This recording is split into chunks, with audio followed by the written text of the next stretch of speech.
Mga ka-idol, so gusto mo ba na matuto mag-edit ng video? Gusto nyo matutunan paano mag-edit ng video?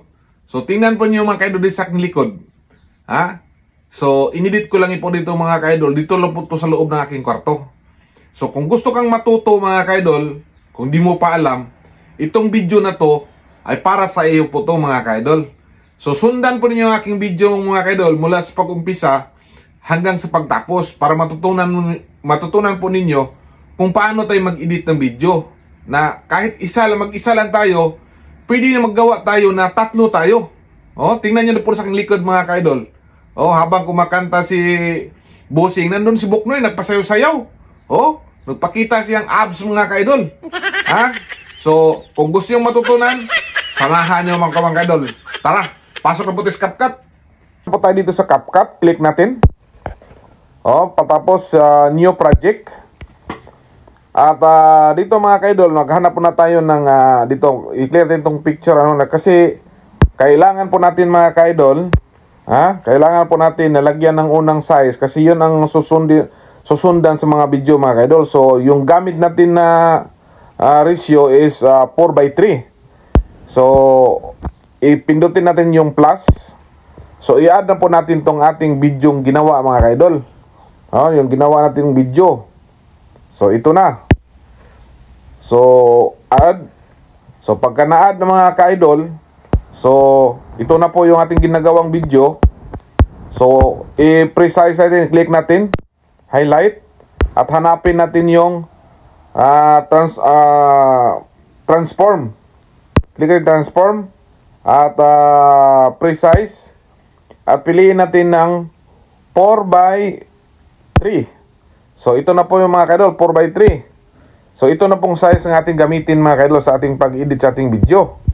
4:3. So ganito mga ka-idol. So kailangan kasi, ang required kasi ni Facebook mga ka-idol, yung 4:3 or 1:1 sa ating long form video sa Facebook. So dito long form po to mga ka-idol, kailangan natin yung ganitong size. So ito, maghanap tayo kung nag-umpisa kasi mahaba tong video mga ka-idol. Silinisin mo natin to. Okay mga ka-idol, utso-utso. Ito na, nagsalita ni si Bossing mga ka-idol. So habang naka-click siya mga ka-idol, so split. So i-delete natin to, hindi natin to kailangan mga ka-idol. Okay, i-delete natin itong nauna kasi yun ang guide natin.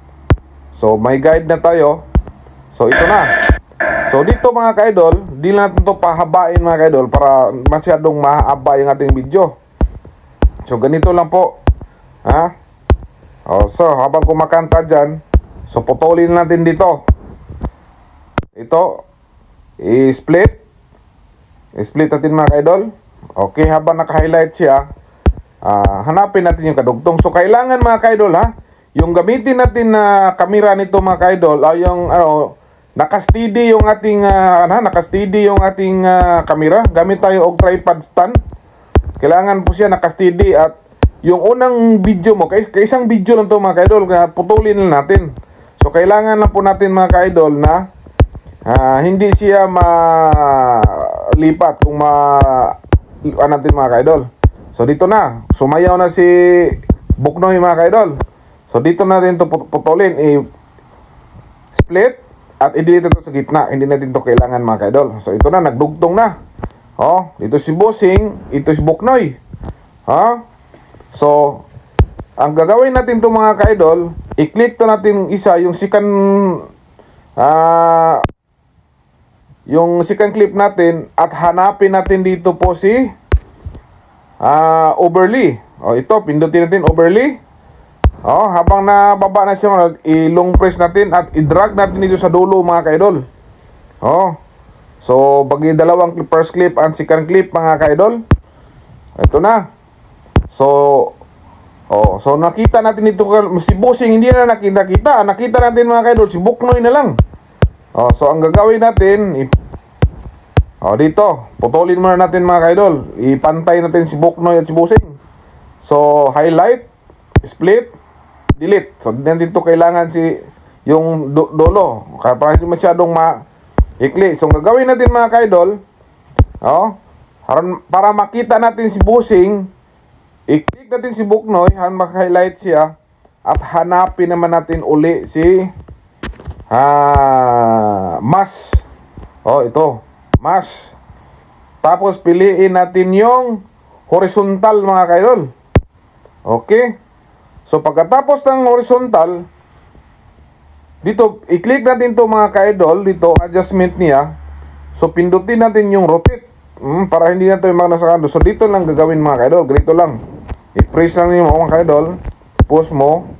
Hanggang yung yellow line nasa gitna na nilang dalawa mga ka-idol. So, ang gagawin natin,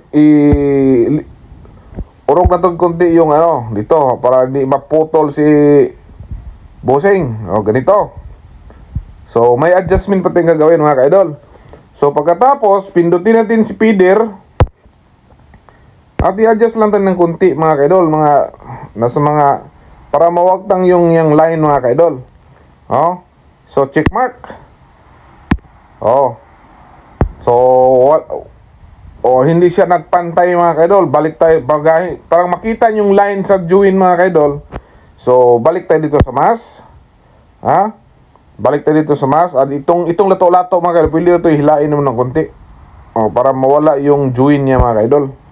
So, check mark. So, wala na ang join mga ka-idol. Parang isa na sila. Ganyan lang mga ka-idol. So, pasayo na si Buknoy. Pagkatapos mga ka-idol, yung pangatlong clip natin, naggawa tayo ng video na iba. So, ito. So, ang gagawin natin, pindutin natin yung plus at i-add natin yung huli nating video, yung pangatlong clip natin. Ito. Dito na ang ating audience na nanood. +1. Plus natin. So, dito na. So, yun ang ating pangatlo mga ka-idol. Plus star na si Titoy. Okay. So, habang naka-highlight, i-click natin yung split at i-delete natin to. Hindi natin to kailangan mga ka-idol. So, ang gagawin natin mga ka-idol, para ma-remove natin, hindi natin siya i-precise. Ang gagawin natin mga ka-idol, atin siyang i-click at hanapin naman ulit natin si overlay. Si overlay na naman. Okay. So, i-drag natin sa pababa at i-post natin dito mga ka-idol. So, ipantay natin dito sa dalawa yung ating pangatlong clip. Okay. So, kung tingnan nyo mga ka-idol, sa gitna na. So, may background pa siya.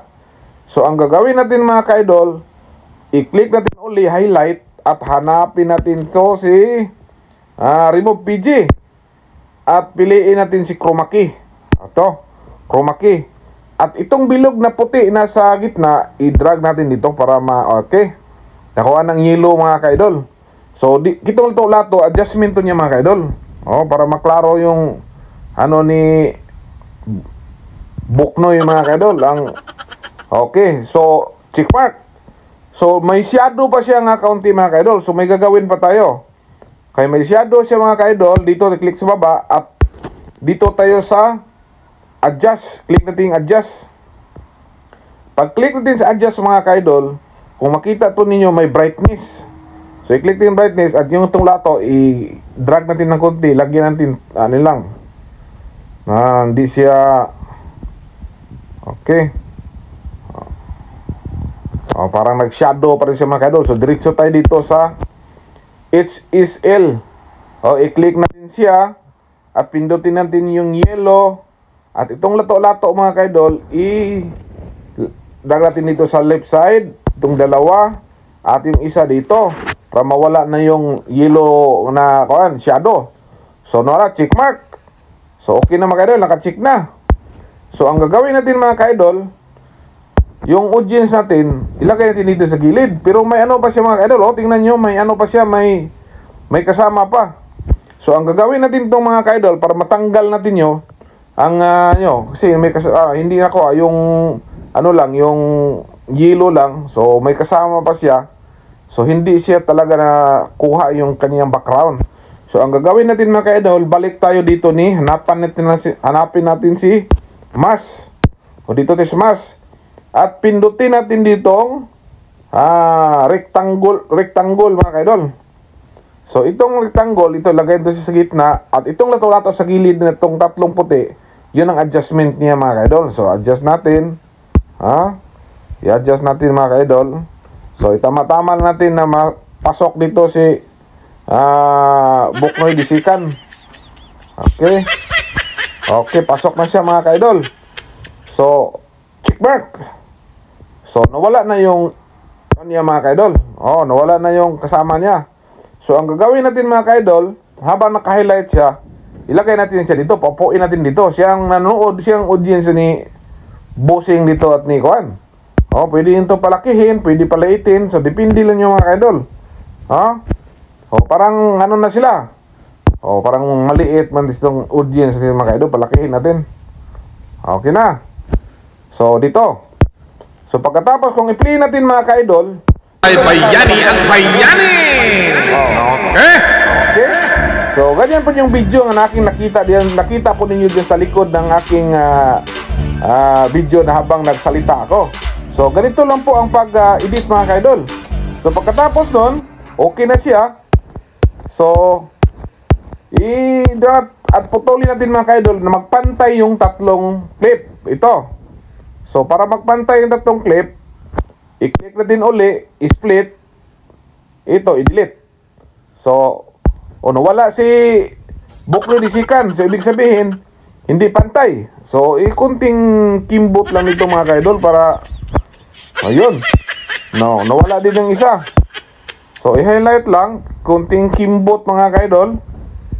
Okay. Highlight, split, delete para magpantay sila. So ito pantay na. Sabay sila mawala mga kaidol. So okay na. Pagkatapos ito mga kaidol, so lagyan natin yung, kung ipakita ko po sa inyo mga kaidol kung paano tayo maglagay ng thumbnail. Yan yung maunang makita sa ating video. So i-click natin dito yung cover at ito na po mga kaidol. Maghanap ka lang kung saang portion na maganda yung kuha nila mga kaidol. Okay. Pakita na si Buknoy sa yung abs mga kaidol. So save. So ito na yung ating cover. Yung kumbaga thumbnail natin. So ito pagkatapos ito mga kaidol, so i-click natin ito sa CapCut kasi bawal ito mga kaidol. Delete. At pagkatapos mga kaidol, adjustment natin sa resolution. So 720. So naka-pro ito mga kaidol. May bayad to. So, para walang bayad, dito lang tayo. So pwede na to kasi ang required ni Facebook 720 lang mga kaidol ang resolution. So i-adjust lang din itong frame rate ng 50 at yung code rate mga kaidol, pwede natin ilagay sa high. So export na. Pindutin natin yung export at save to device. Yun na mga kaidol, hintayin lang natin siya na matapos ang ating pag-save. Tapos automatic na siya pumunta roon po sa ating gallery mga kaidol. So hintayin natin siya maabot ng 100%. So kayo nang bahala mga kaidol, maglagay ng mga sound effect, maglagay ng anong gusto nyong ilagay, mga sulat, mga text. Pwede kayo nang bahala mga kaidol. So dito lang po tayo sa hanggang sa pag-export ng mga kaidol para hindi lalong humahaba ang ating video mga kaidol. So sana po mga kaidol may natutunan po kayo sa ating tutorial. So katulad yung mga nag-comment sa ating video na ginawa na paano ginagawa. So ito na po ang inyong hinahanap mga kaidol. At shout out po kay Ma'am Rosel Piris, Bitito Piris. Gusto niyang matutong mag-edit. So ito na po ma'am ang inyong request. So tingnan lang po niyo mga kaidol, tingnan po niyo ang ating video. So panoorin po ninyo mula po umpisa hanggang pagtapos. At kung may natutunan po kayo mga kaidol, huwag niyong kalimutan na magbakas kayo ng comments at mag-like. So ito na po, tapos na po, done. At automatic na yun mga kaidol pasok sa ating gallery. Thank you for watching. Bye bye.